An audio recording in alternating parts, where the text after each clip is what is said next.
India TV YouTube channel को subscribe करें और बेल आइकन दबाएं।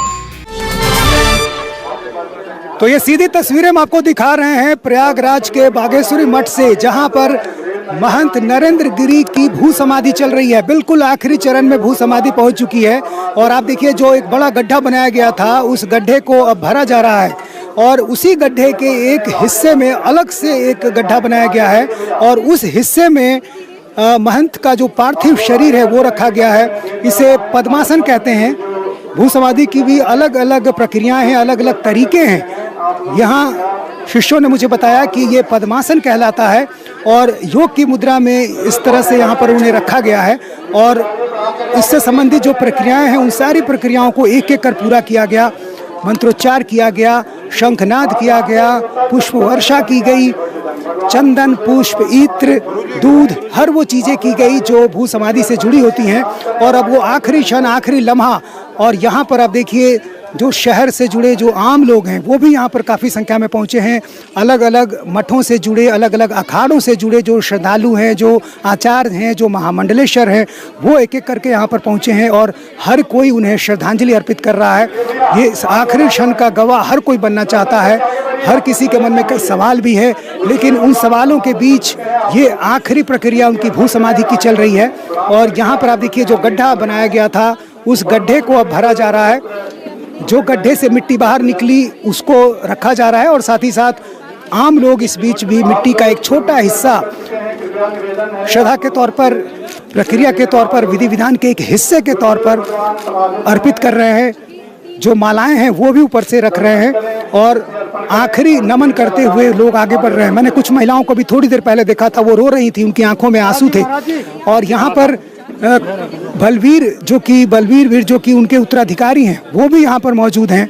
काफ़ी नम, काफ़ी परेशान, इस आखिरी हिस्से का गवाह वो भी बनते हुए, बिल्कुल उनके करीबी रिश्ते, बिल्कुल करीबी शिष्य, और समझ सकते हैं कि क्या बीत रही होगी उन पे। तमाम उनके शिष्य आहत हैं। किसी को यकीन अभी भी नहीं हो रहा कि आखिर ये कैसे हो गया, क्यों हो गया, और हर किसी के मन में ये सवाल है। और इन सवालों के बीच अभी एक तरफ जहां तमाम जो कानूनी प्रक्रियाएं हैं, जो जांच प्रक्रिया है वो चल रही है और दूसरी तरफ भू समाधि की प्रक्रिया भी चल रही है। आज सुबह से ही प्रयागराज की सड़कों पर लोग थे और हर कोई इंतजार कर रहा था उनके आखिरी दर्शन का, अंतिम यात्रा का। पोस्टमार्टम के बाद जब उनका पार्थिव शरीर यहाँ पर पहुँचा बागेश्वरी मठ में, तो यहाँ एक विशेष तौर पर गाड़ी तैयार करके रखी गई थी, शव वाहन था, उसे सजाया गया था, उन पर तस्वीर थी उनकी, और वो गाड़ी धीरे धीरे शहर के अलग अलग हिस्सों से होते हुई संगम स्नान के लिए पहुंची, लेटे हनुमान के पास पहुंची और तमाम प्रक्रियाओं को निभाते हुए उनके जो चाहने वाले थे, जो उनके शिष्य थे, श्रद्धालु थे, वो वहाँ से वापस उसी जगह आए जहाँ उन्होंने इच्छा जताई थी। उनकी इच्छा थी कि कहाँ उन्हें समाधि दी जाए और ठीक उसी जगह को चिन्हित करके उस जगह पर यहाँ पर उन्हें समाधि दी जा रही है। तो बिल्कुल अब अंतिम चरण में चूंकि विधि विधान और पूजन का जो कार्यक्रम था वो हो चुका है, अब सिर्फ ऊपर से मिट्टी डाली जा रही है और आम लोगों के लिए जगह खोल दी गई है। आम लोग यहाँ आ सकते हैं और उन्हें श्रद्धांजलि अर्पित कर सकते हैं। इसलिए काफ़ी संख्या में आम लोग भी एक एक करके आ रहे हैं और उनके जो शिष्य हैं, जो श्रद्धालु हैं, वो भी यहाँ पर मौजूद। तो हर कोई इस आखिरी क्षण का गवाह बनना चाहता है और हर कोई इस आखिरी दर्शन में शामिल होना चाहता है।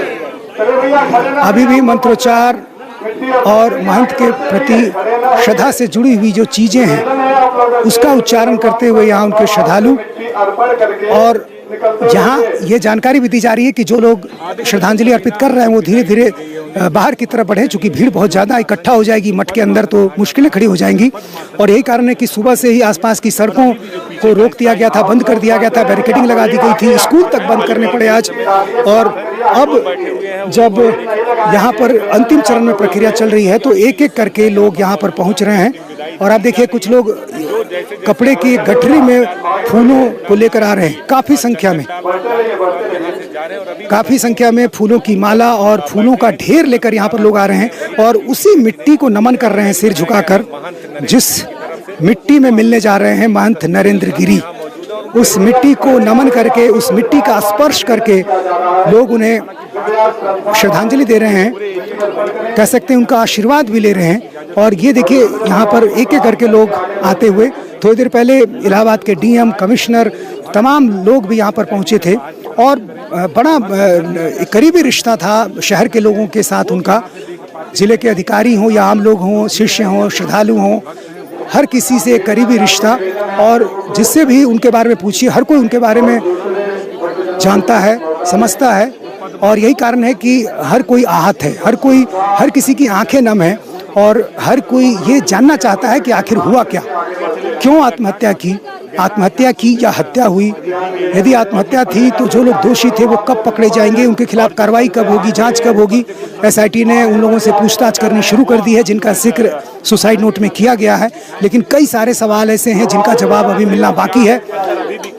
बहुत ही धीरे धीरे मामले में पेचीदगी आती जा रही है, कई नए सवाल उठते जा रहे हैं। जिस कमरे में उन्होंने आत्महत्या की उस कमरे में एक बाथरूम भी अटैच था, उसका एक दरवाजा पीछे की तरफ भी खुलता था। क्या वो दरवाजा खुला हुआ था या बंद था? पुलिस ने एक दरवाजे की बात तो की, लेकिन दूसरा दरवाजा या खुला हुआ था या बंद था ये भी नहीं पता। तो ये सारे सवाल अभी हैं जिनका जवाब जब तक नहीं मिलता है तब तक कई सारे सवाल उठते रहेंगे। और यही कारण है कि अब सीबीआई जांच की मांग राजनीतिक स्तर पर भी होने लगी है। चुनाव यूपी में करीब है, इसलिए विपक्ष इसको लेकर कई सवाल भी खड़े कर रहा है और कई तरफ से जवाब भी दिए जा रहे हैं। फूंक फूंक कर कदम उठा रही है एसआईटी, प्रशासन के लोग हों या सरकार हो, हर कोई इस पूरे मामले में पूरी संजीदगी बरत रहा है, कहीं से कोई चूक ना होने पाए इसका ध्यान रखा जा रहा है। और यही कारण है कि शहर का हर तबका अब इस मठ की तरफ आगे बढ़ता हुआ, डॉक्टर हो, वकील हो, हर कोई यहाँ पर मौजूद। आप देखिए कोर्ट से कई वकील यहाँ पर हमें नजर आ रहे हैं जो यहाँ पर पहुँचे हैं उन्हें श्रद्धांजलि अर्पित करने के लिए। और ऊपर के हिस्से से मिट्टी का एक टुकड़ा और कुछ फूल ऊपर से अर्पित करने के बाद लोग चरण स्पर्श कर रहे हैं। और यहाँ फिर काफ़ी संख्या में जो महिला श्रद्धालु हैं वो भी पहुँची हैं आसपास के इलाके से। जो श्रद्धालु हैं, जो उनके शिष्य हैं, जो उनको बहुत करीब से जानते थे, उनसे भी मेरी बात हुई है। वो भी यकीन नहीं कर पा रहे हैं कि ये सब कैसे हुआ। हालांकि उनको ये मालूम है कि ये विवाद चल रहा था, लंबे समय से विवाद चल रहा था, लेकिन बीच में एक समझौता हुआ था और इसके बाद एक उम्मीद थी कि शायद ये मामला खत्म हो गया है, लेकिन ऐसा था नहीं। और यही वजह है कि बीच में उस समझौते के बाद भी कुछ ऐसा होता रहा जिसने महंत को पूरी तरह से झकझोर कर रख दिया, परेशान कर दिया। और यही कारण है कि उन्होंने आत्महत्या तक का फैसला ले लिया। यदि ये सुसाइड है तो निश्चित रूप से जो उनके शब्द हैं, जो आखिरी शब्द हैं, वो ये बताते हैं कि कितने आहत थे महंत, कितने परेशान हो गए थे।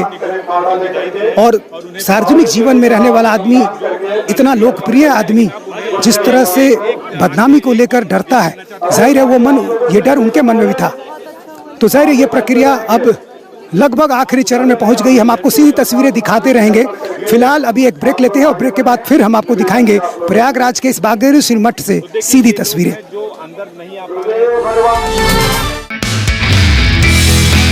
नमस्ते, मैं हूं मीनाक्षी जोशी। वीडियो और खबरों से अपडेट रहने के लिए India TV YouTube channel subscribe करें, बेल आइकन दबाना ना भूलें। जुड़े रहें इंडिया टीवी के साथ।